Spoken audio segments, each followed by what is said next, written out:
Today's lecture is going to be the second half of physical and mental health. I did the majority of physical health last time, but I want to finish up one last section, and then I'm going to go into mental health for the majority of this lecture.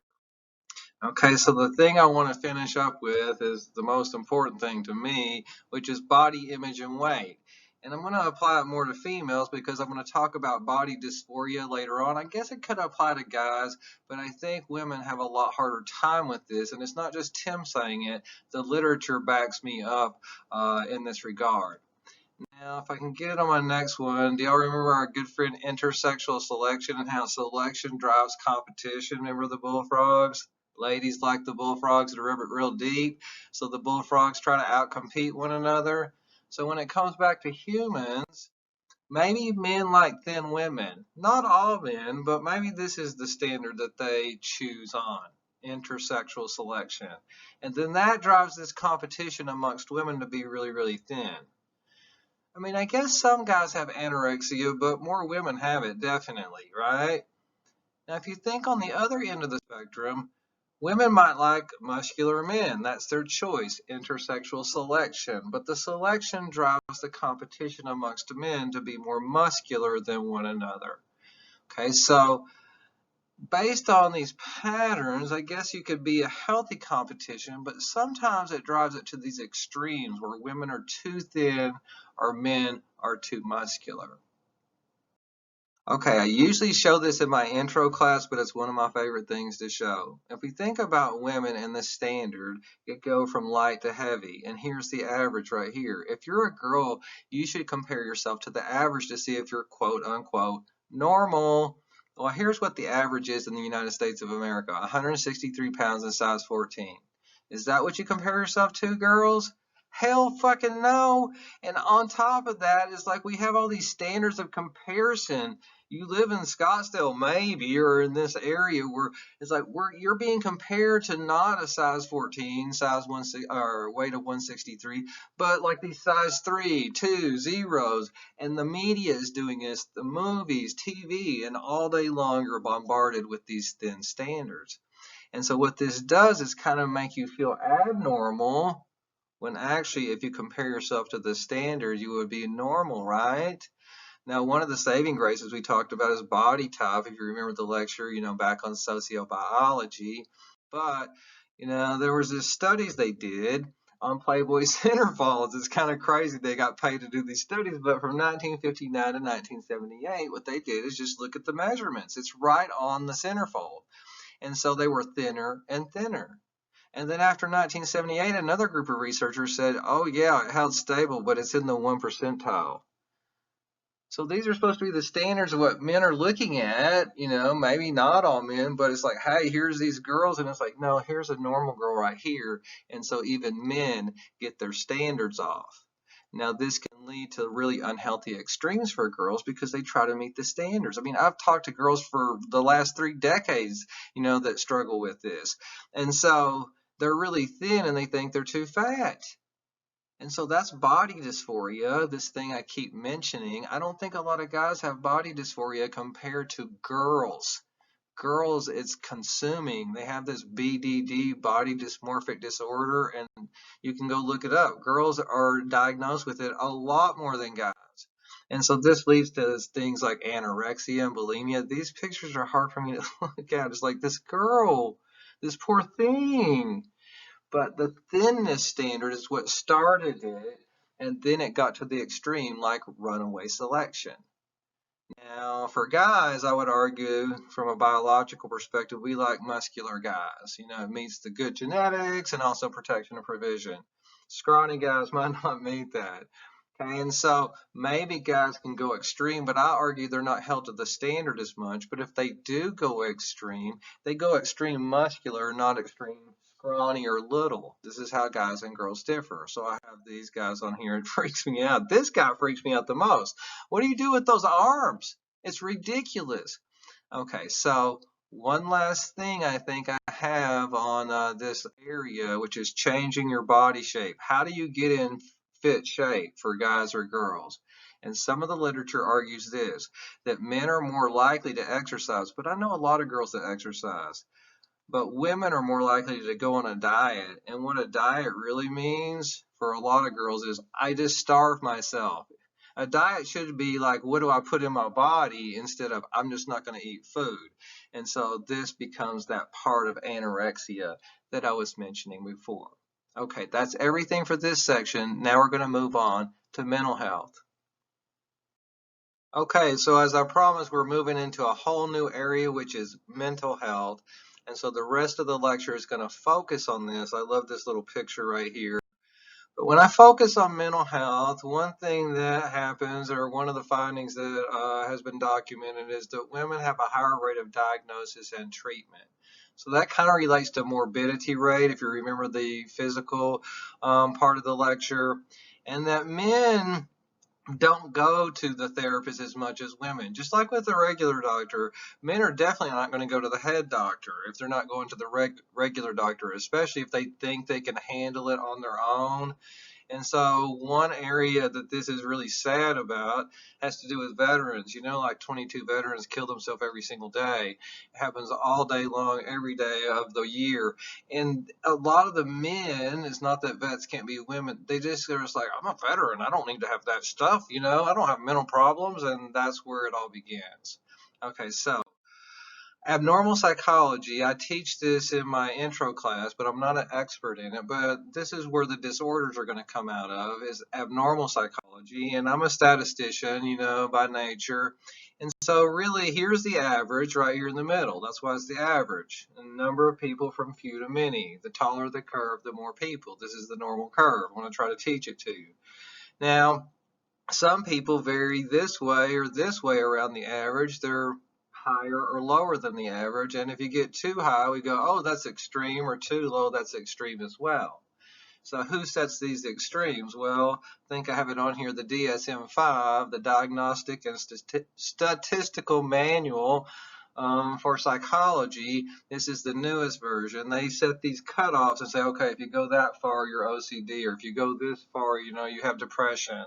So it's up to people. So some of that can be flawed, right? Now, some people argue that mental disorders sometimes might be just an exaggeration of the gender stereotypes we already see in our culture. Now, one of the areas that I talk about this with respect to is emotionality.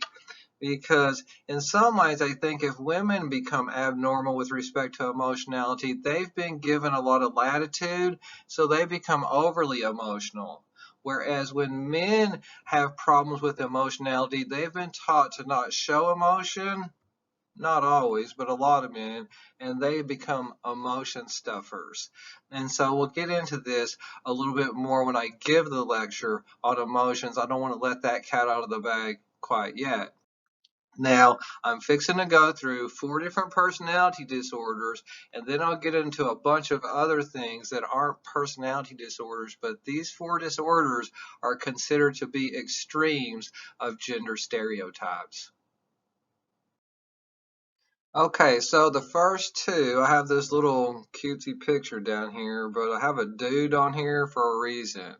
The first 2 disorders are more prevalent in men, or more commonly diagnosed in men, and this one is called schizotypal. I never talk about this one in any of my other classes. It's kind of like schizophrenia. It has components of that, but that's not what I want to focus on. It's really the 2 components right here: reduced capacity for close relationships. Is that all men? And reduced capacity for expressing emotions. And so those are the 2 things I think dudes struggle with. And if they really struggle with them, they just shut down in these areas. That's where I'll get into emotional constipation later on. Now, it does have schizophrenic components to it. It's not full-blown schizophrenia, and so you don't have to remember that third one. Just focus in on these 2 things: emotion stuffers, and they can't get into close, intimate relationships. Okay, the second personality disorder is called antisocial, and this one, the old school term for it is sociopath or psychopath. I mean, think about serial killers. I mean, there was Eileen Wuornos, but mostly it's male serial killers, right? And so it's not always just killers, but these people disregard and violate the rights of others. Like, could just be people that scam people out of money, all kinds of criminal activity. And they don't really feel bad about doing it. In my other class, I go off on this one, but they don't have that sense of guilt that most people have associated with fucking people over. Like, I'm real guilty. Even if it's not my fault, I'll start apologizing for it. So I'm kind of the opposite of this, but that's why I'm fascinated with sociopaths, because they don't have that component cooked into them. Okay, so it's more commonly diagnosed once again in men. Now, if I look at men here, maybe part of this, not all of these two, things that I've talked about, these two disorders, have to do with this. But again, if men are going to get out of control, they're going to go into stoicism, not emotionality. And so at least some of those have an ability to just shut your emotions down. Also, the sociopath, when you're doing really bad things, you're able to like just shut your emotions down. Okay, that's enough about the two disorders for men. Okay, so I have this little cutesy picture down here because it's a woman, and there are two disorders that are more commonly diagnosed in women. And the first one is the histrionic personality disorder. Histrionic, you go into hysterics, excessive emotionality, and you seek attention also, but I call these people drama queens, and it's already feminized, right? And if you think about histrionic, the word comes from hystera, and hysterical, hysteria is like hysterectomy, womb. And so this was already feminized real early on from the beginning. We just thought, oh, women are out of control and histrionic because they have hysteras, which are wombs. That's very weird, but we've still hung on to it with this conventionality of the drama queen and not drama king, right? And so queen is feminizing emotionality. Now, I think I have the second one on here, which I struggle with, dependent personality disorder. I don't struggle with all of it, but I do have this fear of being alone, and we haven't gotten to relationships. I'll talk about clinginess and going. This is the thing I struggle with. I go to excessive lengths to like, be with somebody, even if they're not good for me, just as long as I'm not alone. So I'll put up with a lot of fucking bullshit, not to be alone. Other people go, oh, just take care of yourself. It's like, I don't understand that. And so these caretakers, you know what I mean? I can take care of other people really, really good. I just wanted to go off on it because I do struggle with it, but you don't have to write any of this down. If you struggle with it, you need to go read you some Melody Beattie. Here is the language of letting go, codependent no more, stop being bad to yourself. She has all these different ones because I struggle from where I came from. I didn't feel love and approval from my parents. I feel ashamed of who I am. I seek love from people that are not capable of loving, like the ice queen, you know what I mean? And I stay in relationships with her and do all kinds of stuff. And I find myself saying yes to things I really want to say no to because, like, if I say no, then, like, those other people might not be around, but they can do it for themselves. I hope none of this is making sense because it makes a lot of sense to me. And so here's some good quotes from Melody Beattie I think I have on here. The first one says, I used to spend so much time reacting and responding to everyone else that my life had no direction. All it was is just like, taking care of everybody else. And then when I stopped doing that, my life started to come alive, she says. People might get angry when you do this, she says, for setting boundaries. They might try to make you feel guilty, so you remove your boundary and return to the old system, but don't back down. Do not fucking back down. And hopefully I don't cry when I show this next one, but here it is. Today I will tell myself that I'm lovable. Just because some people haven't been able to love me in ways that worked doesn't mean that I'm unlovable. I've had lessons to learn, and some of them have hurt real, real bad. But I can still love, and I am still loved. Is that really true? This is the thing that I struggle with. Boy, I thought I was going to get through that without crying, but it's the thing that I struggle with the most. But back to women. If we think about women, and we think about the things they struggle with, maybe if they're going to struggle in this area over here. that men have been pushed to be independent, rightly or wrongly. I'm not saying that women can't be independent, but just traditionally, these traditional sex role stereotypes have pushed us apart in these respects. And if we're going to get extreme, runaway selection, we're going to get extreme in the way that the gender goes. Okay, so another thing I struggle with, depression. My God, I hate when people just think, oh, you just choose to think negative thoughts. It's like, did you choose your diabetes? It's like, get out of here. It's like one of my favorite songs comes from Billie Holiday, Good Morning Heartache, you old friend of mine. Thought we'd said goodbye last night, but here you are with the dawn. It's like, oh, come on and sit down. You know what I mean? That chronic sadness. Like, I'm not just talking about sad for a few weeks. It's like every single day. I hope you don't struggle with this because I do. It's like, and so you don't have to write all this down, but I usually focus on the helplessness and hopelessness components of it. That's the feather in the wind I mentioned with the abilities lecture. Now, when you look at it, depression is twice as common in women as it is in men. And you start going, well, why is that? This is my joke. Because women have to put up with men. Okay, but really why it is men don't go to the doctor. If you don't go to the doctor, then you don't report depression. You just sit at home and you drink or whatever else. That's what kills me about, the veteran thing. For a while you couldn't have your weed card and you just sit around and drink. It's like, well, drinking is no bueno for your depression. So enough about that. If I look at the research on negative events that happen to you in your life or how you cope, that women and men cope differently when they're presented a negative situation. Women tend to want to think about it a lot, and that tends to lead to getting sad. Just thinking about it. Maybe this makes me a girl because this is all I do every fucking day. You know what I mean? Men tend to be like, well, I'm going to do something. I don't care if it's the wrong thing. I'm going to just get out there and do something. Fuck those motherfuckers. And it's like they get mad.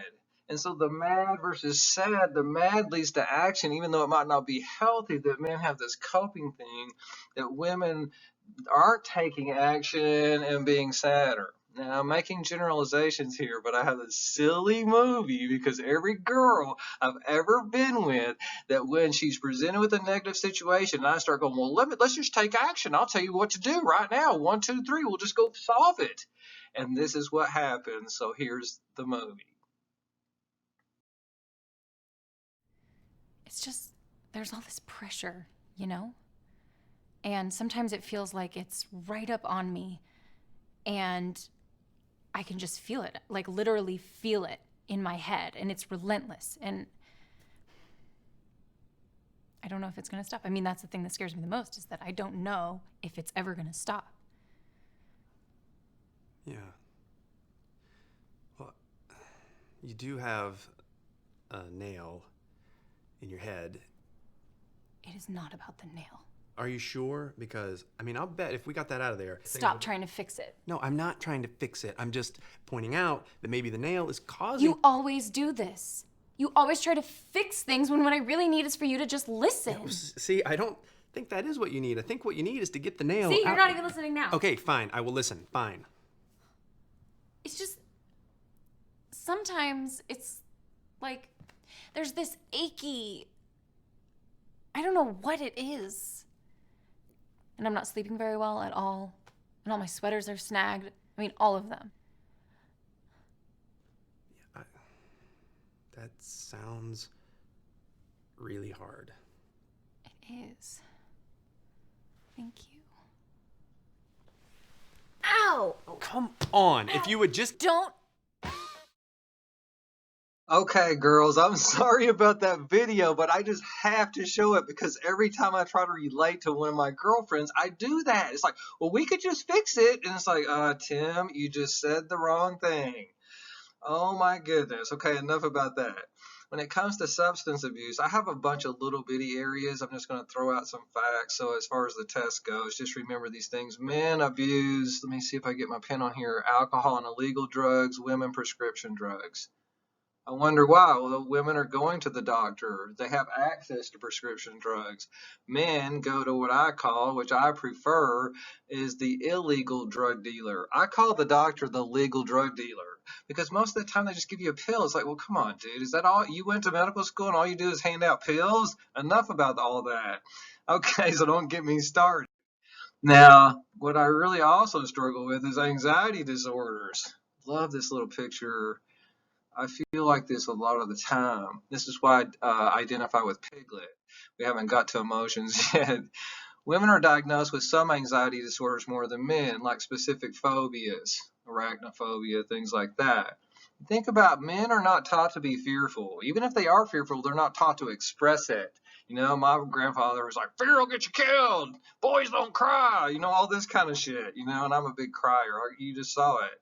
It's like agoraphobia is a specific phobia where you're afraid of being in wide open spaces. It's like, well, why would women, I think I have it on here, be afraid of being in wide open spaces? I argue it's a dangerous world for girls.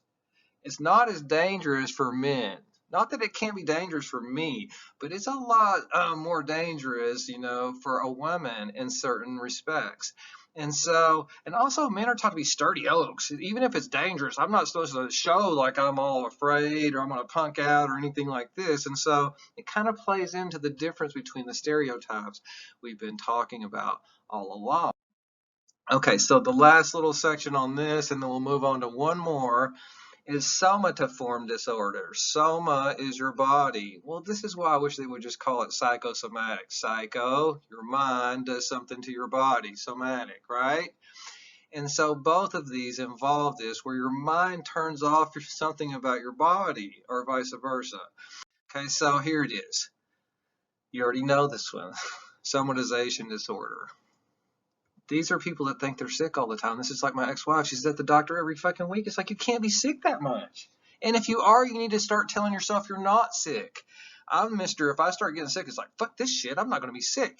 And so the old word, I like the old word hypochondriac. Nobody understands this, but somatization, body disorder. And so your mind, if you tell yourself you're going to be sick enough, I don't know, don't get me started. Okay, because if you were in my religion class, I would go into spiritual healing as far as your mind influencing your body. Now, the second one is called conversion disorder. This is when your mind actually turns off a body function. Like there was this guy, and he was in, I think, Cambodia when the Khmer Rouge came through, and they were slaughtering people. And so to survive, he hid under all these dead, rotten bodies, and he got so flipped out that when he escaped to America, that his mind turned his eyes off. And the doctors looked at his eyes. There's nothing fucking wrong with your eyes, dude. But it just turned his eyes off. It makes sense. This is my silly example. Ricky, don't stick that knife in your leg. You know what I mean? It's like Ricky Bobby can walk. You know, I don't know if you've seen this, but on Talladega Nights, he thinks that he's been paralyzed, but he's not paralyzed. But his mind has temporarily turned his legs off. Okay, enough about that section. Okay, the last section has to do with sexual disorders, and I want to just talk about some differences between men and women. When I talk about these differences, I usually focus on this term hyposexual, if you can see that, or hyper. We talk about people being hyperactive, overactive. So hypersexual is overactive. We don't talk about people being hypoactive so much, but they are sluggish and stuff like that. But think about hyperglycemic, hypoglycemic, undersugared. So this is low sex drive versus high sex drive. Abnormally low versus abnormally high. Now, I'm going to argue that sometimes men in general tend to become overly sexual and women tend to become frigid or underly sexual. But that's not always true because we get the term nymphomaniac from hypersexual, overly sexual, and that's usually applied to a woman, right? So the general differences don't always hold true.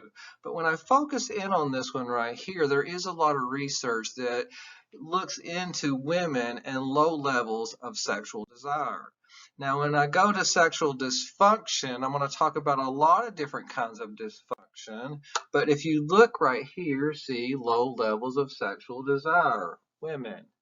Now, men have ED, ejaculation issues. Both men and women have these things that go on, but there's a variety of problems, especially if you think about men. There's all these pills. I mean, Viagra wouldn't be around if you didn't have those kinds of issues on the tail end of men's sexual life. Okay, so if you see right down here, 43% of women report some kind of sexual dysfunction. That's a lot.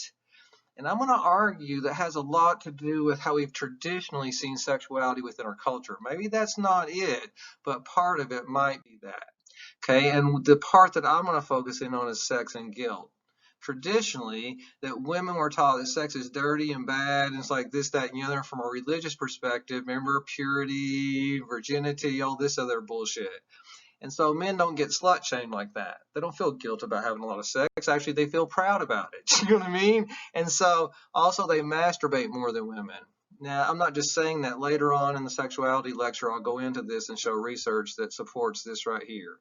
Women, there's a lot of research show that they have guilt about sex, and then they have problems having an orgasm and all this other kind of stuff.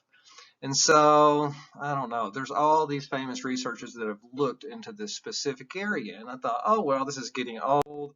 You know, it's old research. I went out there this morning, 2008. It's kind of an old, but guilt about first intercourse. Right here. Here's one, it's about contributions of sex guilt and masturbation guilt to use of contraceptives. And this is the one I'm really talking about, if I can erase this crap off of here. Guilt and lack of orgasm. So it's not just in Tim's imagination that there is a lot of literature that ties these two things together for women, but not for men. Now, the last area that I want to go into is paraphilias, which are bizarre sexual attraction, but that's in the eye of the beholder. Infantilism, like people wearing baby clothes, it just trips me out. Like these men that'll get in diapers and have to be taken care of like a little baby, and they suck on bottles. I just don't get that. It's like, that's a lot of work, isn't it? You know what I mean? Our furry fandom, if that's your thing, knock yourself out. But I'm not going to ask any of these on the test, but pedophilia, sex with children, that's no good. Or bestiality, sex with animals, that one I can definitely cross off. But if you're in the BDSM community, that's your business. As long as that's consenting. We're right here in Scottsdale, Arizona, one of the capitals for swinging, you know, speaking of watching. Fetishes, this one right here has to do with you have to have an object around. I'll show one of those next. And then exposing yourself, well, that's kind of a crime in a way. But anyway, here it is. Here are the two that kind of trip me out more. Well, maybe not more, I should say, than infantilism, but one of them is this thing. It's not even that it trips me out. I just don't understand it. People that get into balloons and they have to scratch on them, and they either pop or don't pop, and it's like it helps their orgasm and all this bullshit. It's like, dude, I don't want a big fat balloon, but that's a fetish, an object. You have to have the balloon around or you can't get off. Now, the other area is that people that are feeders. It's like these men, and they hook up with women. Sometimes it could be the opposite, but it's usually, you know, these slight men that hook up with these overweight women, and they feed them more and more and more. They want them to get as obese as they can possibly get because that's what turns them on. Okay, whatever. You know what I mean? I don't understand that. Okay, so on that note, I'm going to end the lecture, but I'll see y'all next time. I hope you have a good day.